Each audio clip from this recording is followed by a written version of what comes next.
join this meeting. Today we are going to discuss upon rebooting of Indian economy, and really we have reached a very bad shape where economy has slowed down almostly. Nothing is happening. Everywhere finance is a problem, employment is a problem, and situation, and there's a confusion in everybody's mind. That's why these two experts will be deliberating upon issues which are prominent in current economy. Let me have a brief introduction of these two experts. Dr. Mayank Joshipura, he is heading the finance department of in Narsee Monjee Institute of Management, Mumbai. He is also a columnist in Economic Times and other distinguished places. Our next speaker is Mr. Rohit Agarwal. He is heading the financial institutions in the group of RBL Limited. These two experts are having their own place in the and let me straightway, without wasting the time, go to Mayank Joshipura to start the activities. Mayank, over to you. Yeah, thank you, sir.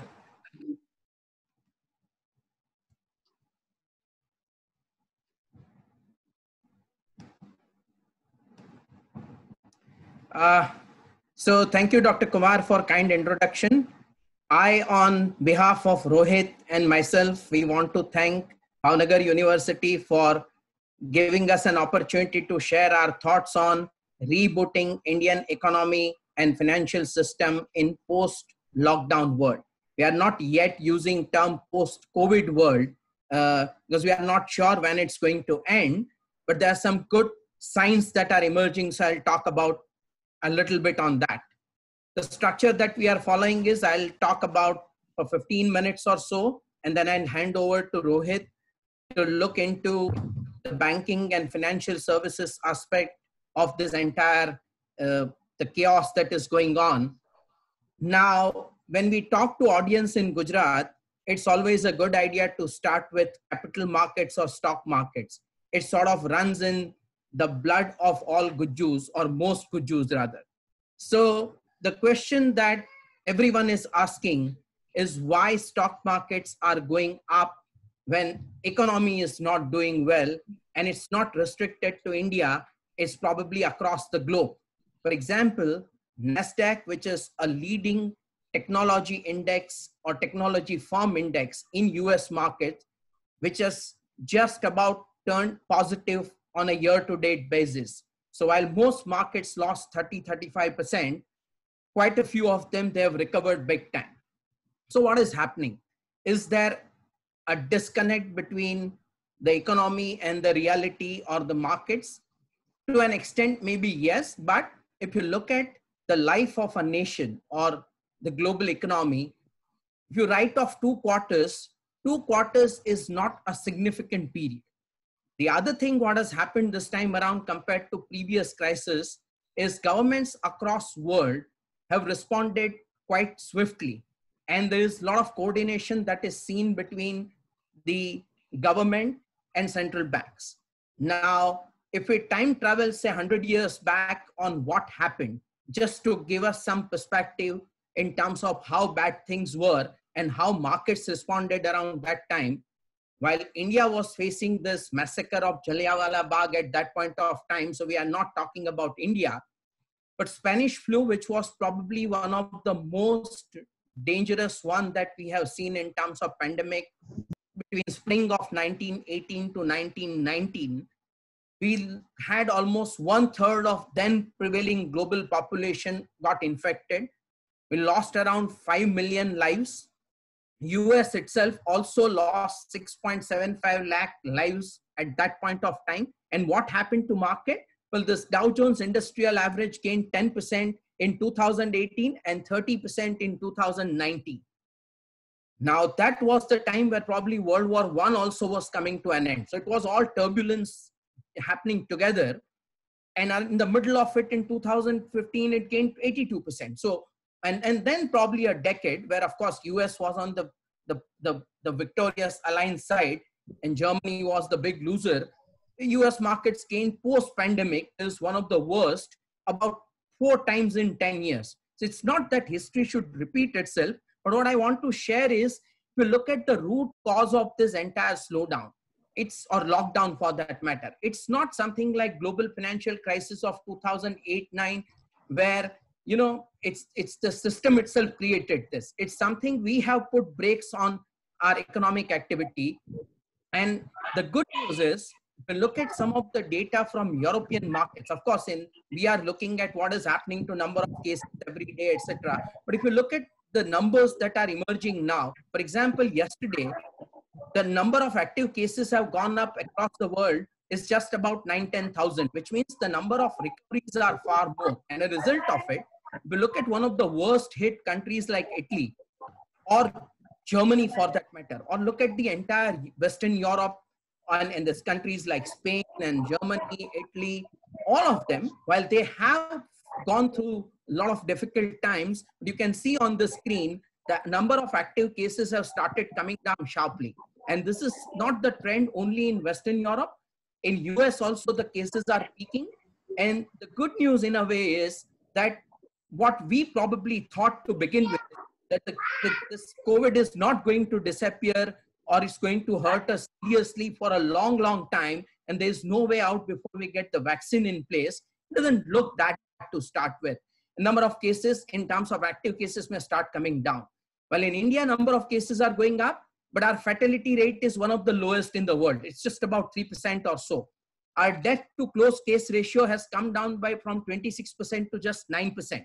So while we may enter into a lockdown 4 in that sense, as yesterday our Prime Minister announced that, it's going to be much more benign, and probably the brunt of this, what we are going to face in terms of loss of economic activity, is not going to be as severe as we started with.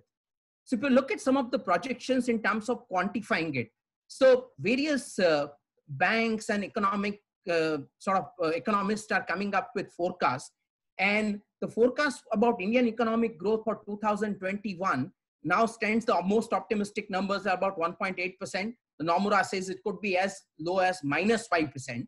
If I try to quantify this number in terms of, let's say, otherwise you would have grown at 5%, and let's say if we grow at -1% or 0%, the loss of GDP that we'll see is about 225 billion in 2021. And but come back to 2022, if we do well and we take measures, we can go back to 6% growth. And what equity markets do normally, it looks at the valuation from a present value of future cash flows. And if you look at the country, it's how this country is going to do over a period of time. The good news for us is that we have a lot of things going for us in terms of demography, etc. We'll talk about it a little later. This problem with any democracy kind of system, which is probably one of the best system that we have, it's a slow system. So what happens essentially is that if the way we look at this crisis, we'll kind of come out of it accordingly. So as they say, when winds of change blow, some people build walls and others build windmills. So we'll have to decide whether we want to take this as a kind of big negative, or we should say, well, this probably was the 2 months time or 2.5 months time. We had an opportunity to reflect and see how to reboot everything from a short-term kind of survival and long-term revival or rebooting of our economy.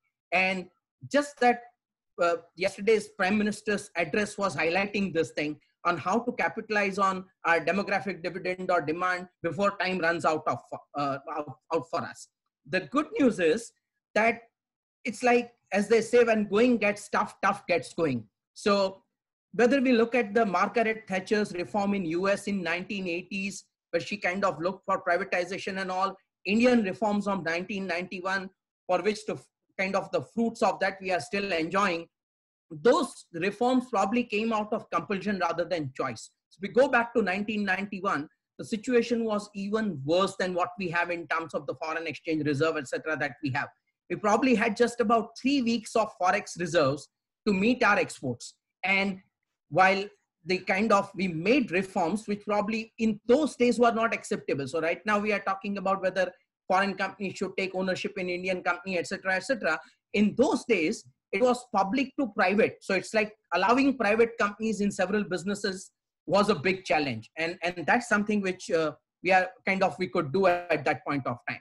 Now, we talk a lot about boasting ourselves, saying we are one of the richest or top 3 economy or top 5 economies, depending on whether you measure in nominal terms or purchasing power parity terms. The fact remains is, in absolute terms, it could be fine, but in per capita term, we are a poor nation, even now. Like if you look at per capita GDP, it's higher than India. Nigeria is same as India.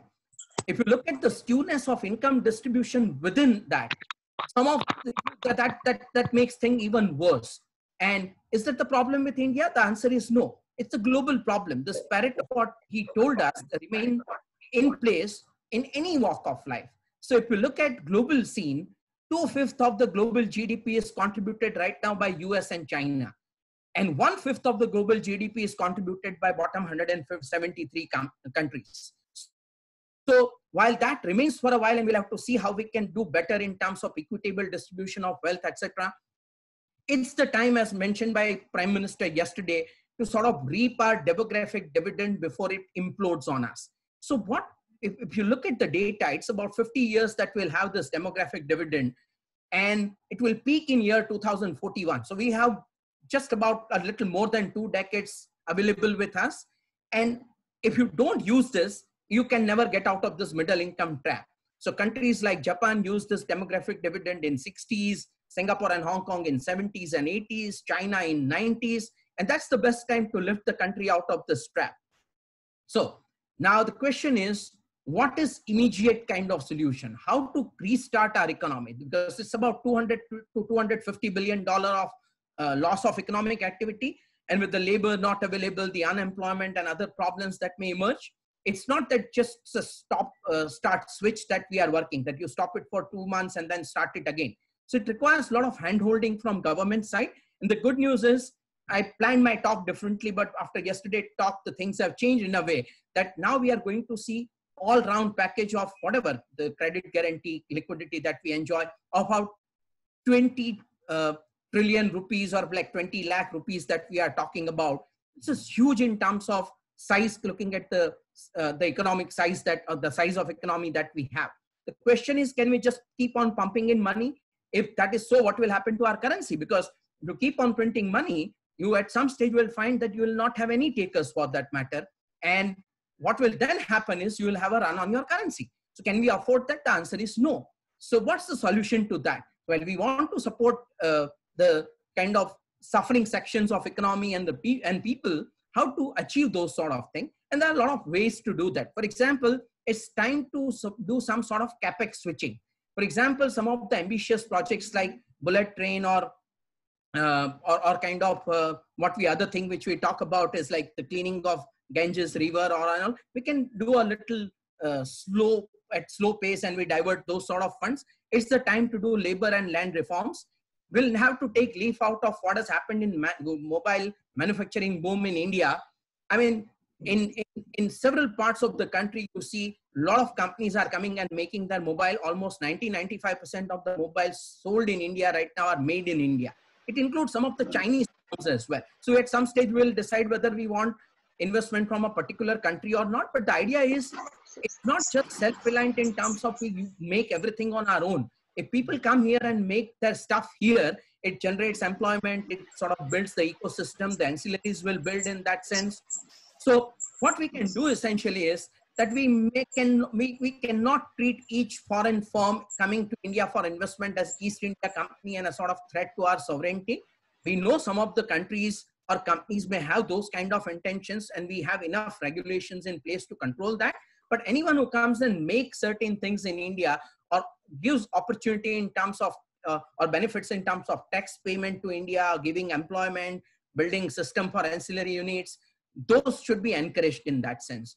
And of course, in India, there is a lot of problem in terms of, let's say, land is a state subject. Now, what I believe is there are a lot of states competing also against each other. And if center and state work together, pre-identify the parcel of lands that can be offered to some of the company who is coming here to make investment, we can offer some tax holidays. And eventually that sort of thing, if we can do quickly, we may get some 400,000-500,000 crores quickly in maybe a year's time itself in terms of investments, and that should take care of the load on currency. And forget about depreciation of currency. We may actually see a stable currency at around 70 rupees or so.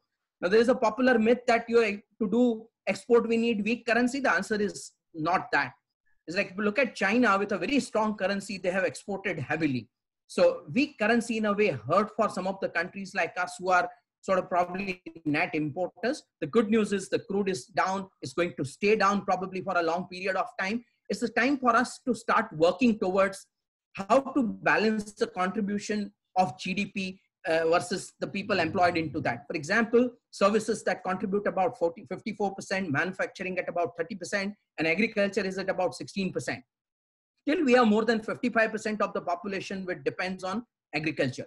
We can't afford that sort of thing. We'll have to kind of have better distribution of that. And also we need to do cold storage reforms, etc. So we need to have cold storage chains, the better logistics management. And we just can't have 16% of the economy contributing, growing at 3-4%, and then hope to grow in double digits. So those things, this is probably an opportunity to make those sort of things. The last thing is, of course, we will have an opportunity to move quickly in terms of providing credit to MSME debt, giving money in the hands. And the good news is the bank accounts opened in terms of Jan Dhan Yojana, or the data revolution that we saw in 3-4 years with, like, I used to pay 200 rupees for 1 GB of data in a month. Now we kind of get that one, and what we are doing right now in terms of interaction would not have become possible without availability of low cost, reliable data. The real estate prices will fall eventually, and that will help many individuals to buy house. Work from home is going to become norm. That will save a lot of time, pollution, traffic, etc. It's not just post-COVID thing for a short term. TCS is planning 75% of the work from home and sort of work from anywhere sort of thing. We'll have to move up the value chain in technology rather than just offering services. We need to move towards product. We need to celebrate wealth creation. You can create equitable distribution of wealth only if we have wealth in place. And we should have a sound banking and financial system and vibrant capital markets for efficient allocation of capital and availability of credit into the system. And those things, hopefully, we are going to do. Today, we are going to hear at 4 p.m. about the part of the package that from Finance Minister, and we hope several of these things are going to get covered. Banking and financial system is an area where Rohit has expertise. He has worked for better part of 2 decades there. So I'll kind of leave it to him from here on to take over and talk about the specific aspects in banking and financial services and how things will move from here on. So thank you. And it's over to you, Rohit. Thank you, Mayank. I hope I am audible. Yeah, can you all listen to me? Yeah. It's okay, continue. Okay. So before I thank you, Mayank, before I kind of start in the kind of a gloomy world of banking and finance, and it's, as Kumar rightly said, is affected. Let me start with a positive note. In this COVID period also, we have seen a lot of things happening. There's very less pollution. There's a data that around hundreds of people die every day on road accidents. That's not happening. The rivers have become cleaner. So a lot of things, and people have realized new way of cost cutting. Kind of working from home. You would have seen some of the corporate CEOs telling that. Some of the top bankers telling that whether we should part away with some of the lease rentals, kind of thing, because now you can work from home, right? So a lot of positive things also happen. And I take this leave from yesterday's Prime Minister Modi's speech that, kind of, as you said, the blessing in disguise, right? This is an opportunity for India to kind of come up. And just to take forward what Mayank gave a few examples of 1991 reforms, and when we didn't have money to even for 1 week of, money to kind of import, and or it is 1918 Spanish flu when 5 crore people lost their lives, and still kind of we have come stronger. So I'm very positive on that. Coming to the banking, I would just briefly keep it brief in the interest of time, and then I have not deliberately kept more data. It's more a discussion. I'll briefly talk about the current scenario, and then I'll come to the impact, and then what are the key takeaways on that. Just to start that, as a banker, I've been a banker last 20 years, and kind of in this, I also consider myself to be a Corona warrior, right? So I don't know, a lot of you realize or not, in terms of transactional banking, there is nothing which is stopped, right? You have mobile phone, you have, net banking, you are able to do transactions as efficiently as you could have done, in pre-COVID days, right? And probably we don't realize this. There are a lot of things which go behind this, right? A lot of IT infrastructure, a lot of people are working on that. 90% of the bank branches are still open, right? While people, 70-80% staff is working from home, but a lot of people are going off office, right? And I'll tell you very frankly, I and mine both are in Mumbai, and kind of first 15 days I also didn't go to office because that's why, but then I had to go sometime, and that I started going on, and now I'm also going thrice a week. So you have that, you get that confidence, right? Initially you are scared of everything, right? And if you hear in newspaper and TVs, and Mumbai is the hotspot, right? More than 15,000 cases, Mumbai alone. So as Mayank rightly put it, there is a light at the end of the tunnel, right? So that's where. So one thing I'd like to appreciate is that bank very well. There has not been any disruptions of a transaction is concerned. All the payments, collections, everything is happening.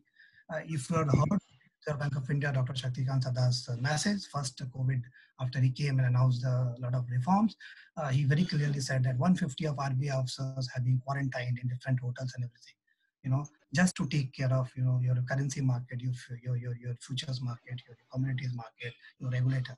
So thanks to Reserve Bank of India, all regulators, SEBI, even in this COVID in India, not a single day, neither banks have been closed, nor stock exchanges have got closed, right? Your currency, everything dealing has been going on, right? At a reduced pace, I agree, but the transactions have been going on. So that's a very, very, I'd say we should be proud of ourselves that in India we have that kind of a technology, and we don't even realize, right? So if people generally now don't go to banks for transaction, right? So everything happens, and that's kind of now the extra load also it can take. So that's on this point. I just wanted to highlight on that. So on transaction side, of course, there is no issue on that, as I told you. The difference is on the credit side. Yes, if you ask me whether the banking sector has been affected, absolutely yes, absolutely. The Kumar said, very rightly said that there's a gloom, doom, and everything, and rightly so. If just to give you some data, 167 years of Indian Railways coming in, never for a single day train stopped. Mumbai, you can't expect a local train to stop for 2.5 months, right, and still continuing, right? Still is going on. So it's unprecedented. I don't think it's happened. Don't think we should repeat this, but still there's life after that, and we have been able to keep our financial system so very strong. So thanks to the Government of India, regulators, whether it's SEBI or Reserve Bank of India, and all banks, and along with the coronavirus of warriors of police and the municipal corporation people and doctors and nurses. This is only area which has been working. Very silent worker, I would say, on that side. Credit side, of course, has been an issue on that because these are some of the new credit, which is not going, definitely due to the lockdown, first of all. But I think I'll just put in a context. You have to go back to around 2 years back. So what has happened is that even pre-COVID days, if you talk of the banking specifically and finance or credit availability, it has started going down. Maybe due to the demonetization, due to maybe GST and all, the business was slow, there were implementation challenges, and now it started coming in. After that, what happened, if you all remember, 2018, there was an IL&FS crisis, which is one of the NBFCs, which kind of a defaulted, and that's how the NBFC, thing started. And you would know that a few of the other NBFCs have, gone down the drain with the Dewan Housing or IL&FS or Anil Ambani Group or other things, right? So, and these are public view. So from that time, it started to go down, and then of course after that, you have a lot of corporate defaults going on because and GDP went down to around 3.5% from 5.5-6%. So I think that's what the context was. So anyway, your economy was under pressure to perform, and you've seen opposition coming up and telling everything, and on top of that, COVID happened, right? So definitely this will accentuate the problem.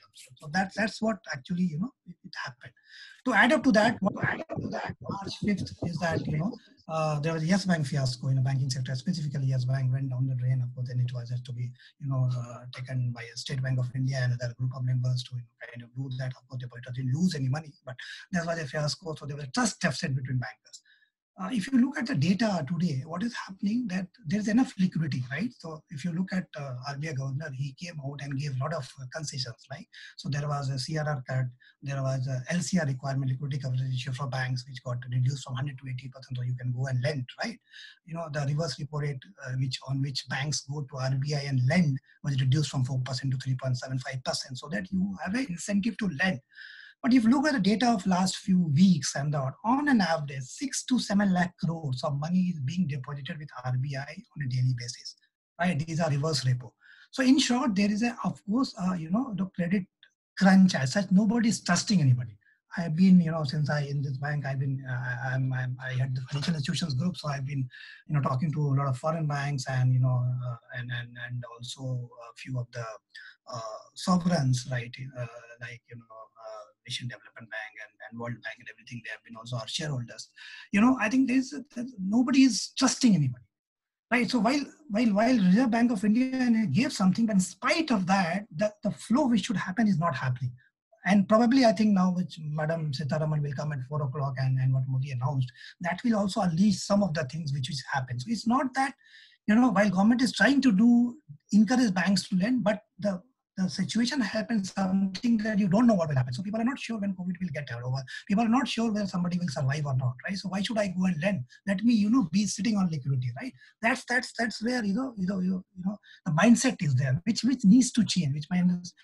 So while I would say that a lot of things have happened and a lot of, transmission of credit has gone after RBI is not going, but the extent to which it should have gone, it definitely has not gone. And I think there we need to look at how government or RBI can still help passing the credit to that. Because what's happening is that there is also a collateral damage, which we call it, right? So what happens, coming to the impact side of that, of course, there are job losses, manufacturing is closed, right? Services sectors are closed, like airlines and other things are closed big time, right? So it will have impact on different banks, right? If somebody has a more exposure to airlines or a restaurant and other things, right? I mean, they are not getting paid, so they have to give moratorium. After moratorium, I don't know how many will survive. So the question is of liquidity now. So liquidity and asset quality, these are the two things which are being, taken, in conjunction with that.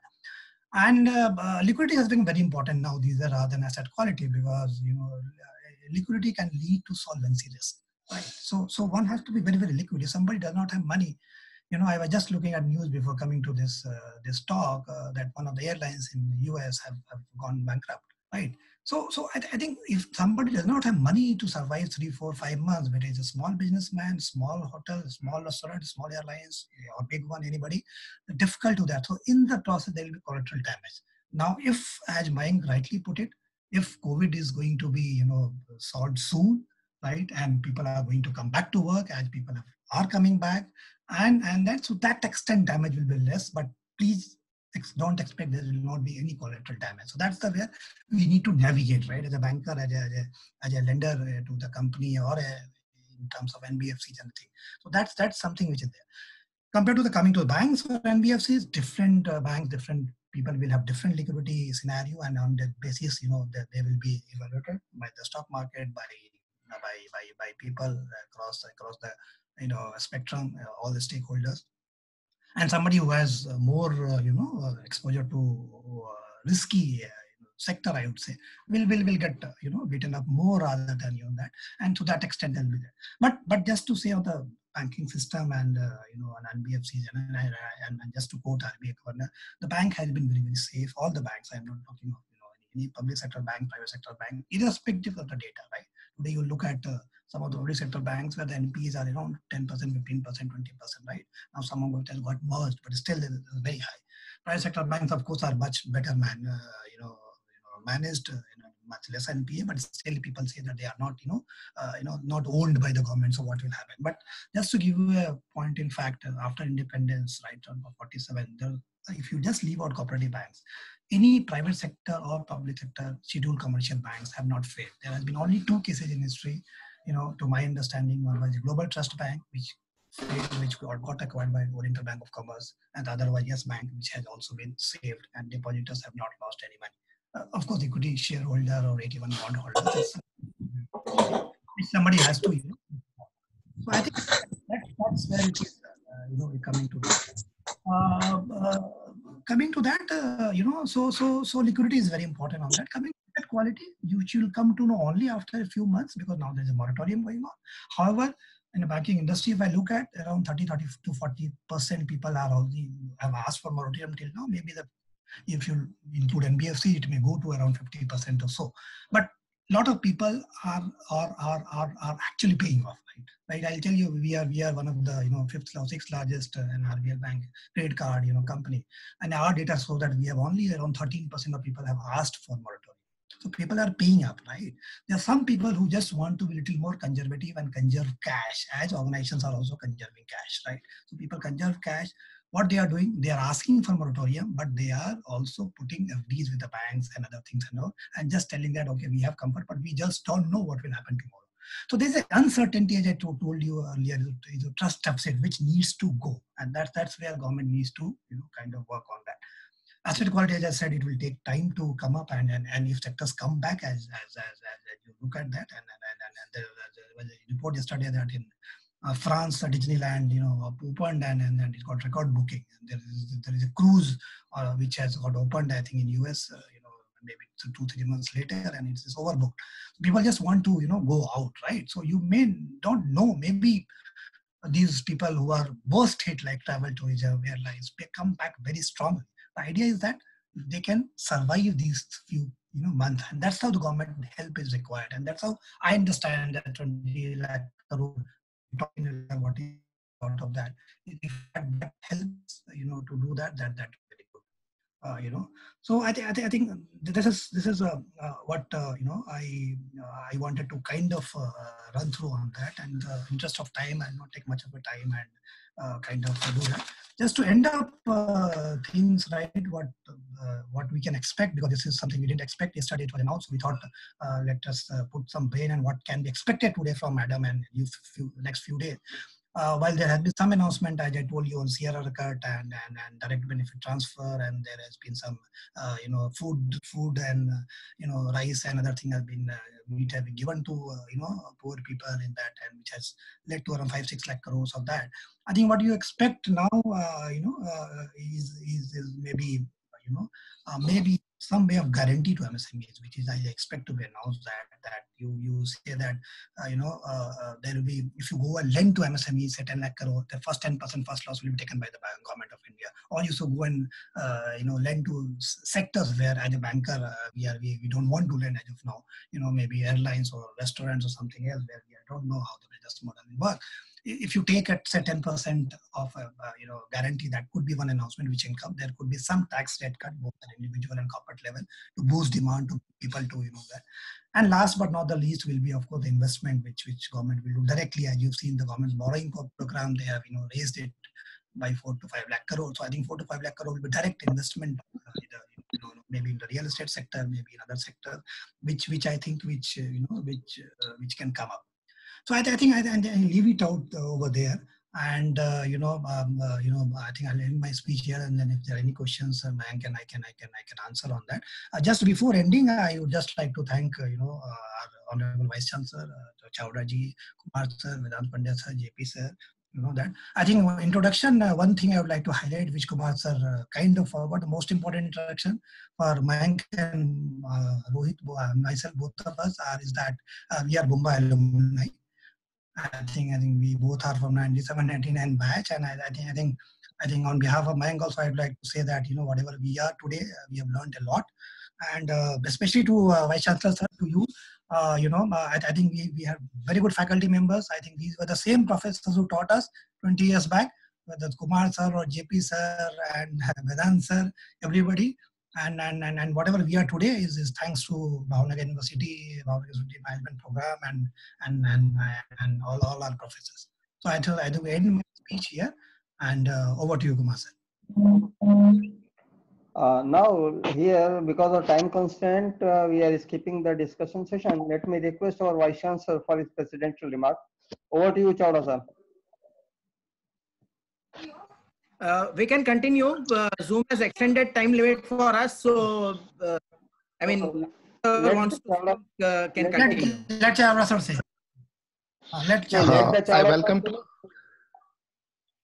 Yes, I welcome to distinguished experts and participants, convener of this webinar, coordinators, members, AC members, and all participants of this webinar on rebooting Indian economy in post-lockdown period.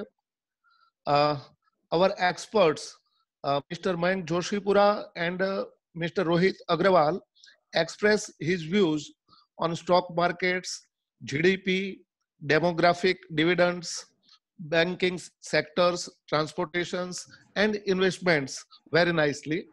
The COVID-19 pandemic is the defining global health crisis of time. The greatest global humanitarian challenge the world has faced since World War II. The virus has spread widely and the number of cases is rising daily as governments work to slow its spread. India has moved quickly, implementing a proactive nationwide lockdown with the goal of flattening the curve and using the time to plan and resource response adequately. Along with an unprecedented human toll, COVID-19 has triggered a deep economic crisis. The global economic impact could be broader than any that we have since the Great Depression. I'm not the expert of the subject, but I understand that there could be solvency with the Indian financial system, a significant position of MSME and SMEs loan could slip into default compared with very portion in the upper corporate sector. Liquidity risk would also need urgent attention as payments begin freezing in the corporate and SME supply chains. Attention will need to be given to the liquidity needs of banks, non-banks with stress liquidity coverage ratio to ensure depositor confidence. Given the magnitude of potential unemployment, business failure, and financial system risk, a comprehensive package of monetary intervention should be a plan keeping current scenario in mind.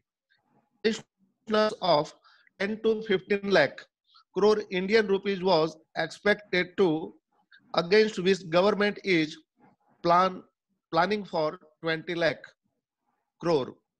That stands around 10% of GDP in year 2020-21.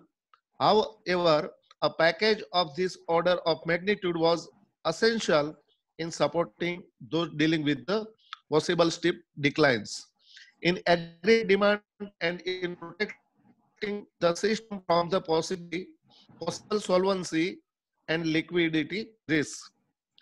Both the efforts have deliberated on several issues of concern. I wish it would certainly create an understanding among the students and the researchers in the field. I am proud with a feel that the experts, Mr. Mayank Joshipura and Rohit Agrawal ji, are the alumni of the Faculty of Management of this university.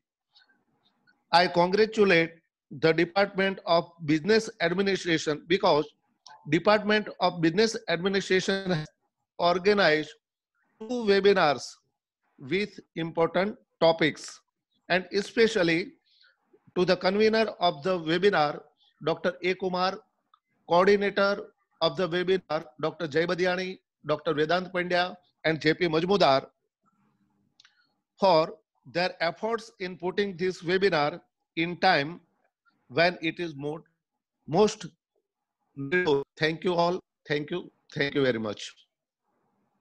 Thank you, sir. Can we take 1 or 2 questions if time is there? Yes, we can. Yes. So just 2 questions from the audience. If anybody is interested, it's open now for 2 questions. After that, Dr. Majmudar will sum up the issue. The participant can address question to either one of us specifically or whichever way. So accordingly, we can respond. Yeah. They can put the question in chat also, or they can ask the question right They now. can ask also. Let them ask. Yeah. They can unmute themselves and can ask. Okay, fine. Anybody?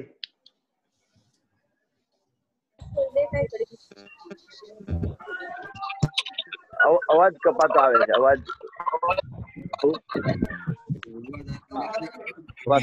ઓલો ધ્રુજતો અવાજ આવે છે.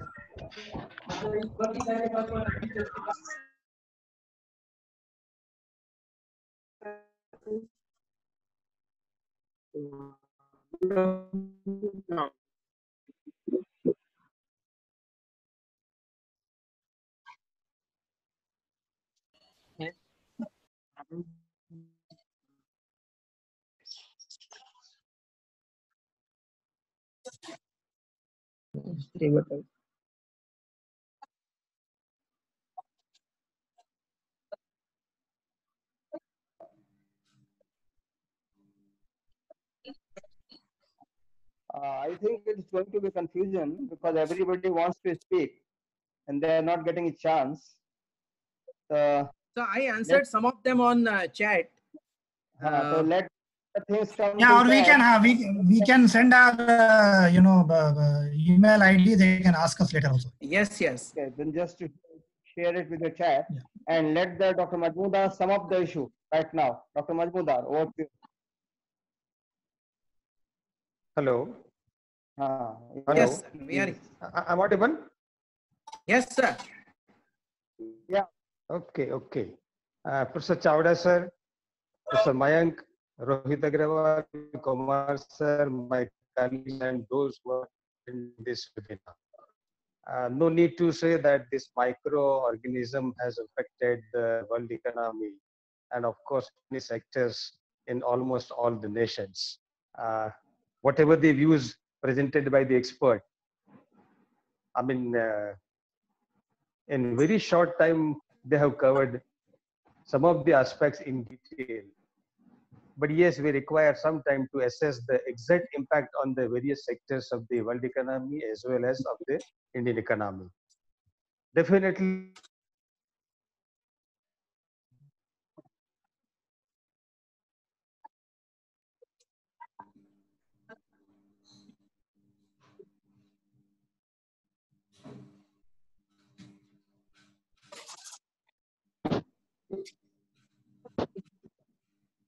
Majmudar, you are lost somewhere.